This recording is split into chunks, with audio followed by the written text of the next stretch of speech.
Hey guys, welcome back. So in this lecture, we're going to have a look at what is Python and at the same time, why should we use Python? Alright, so let's get started now. So first of all, what is Python?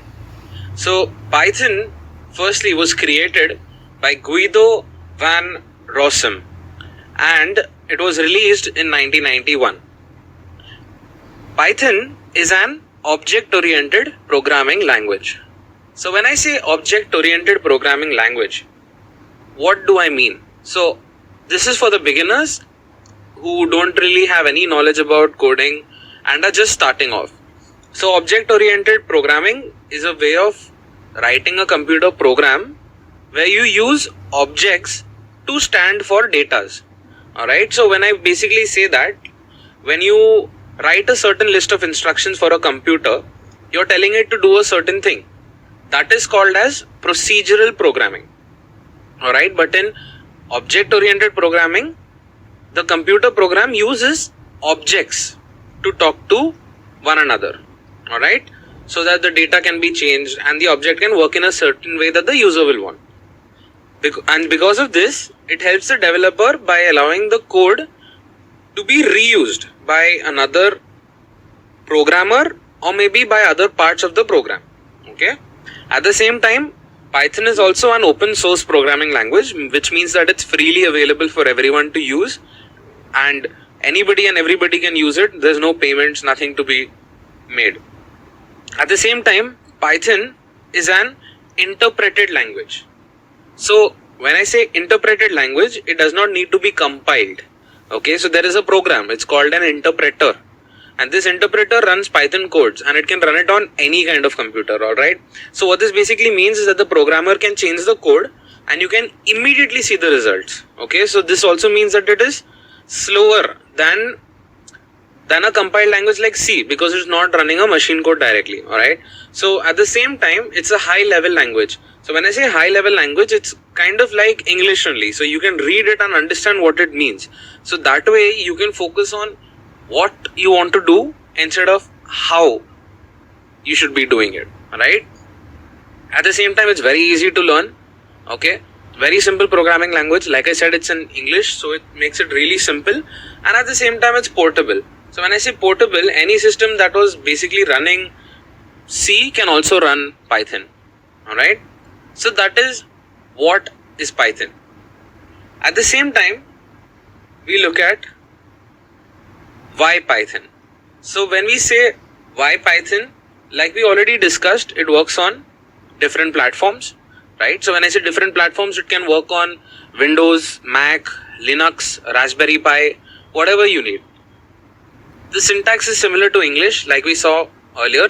It's a high level programming language. So if you can read it, you can understand it very simply.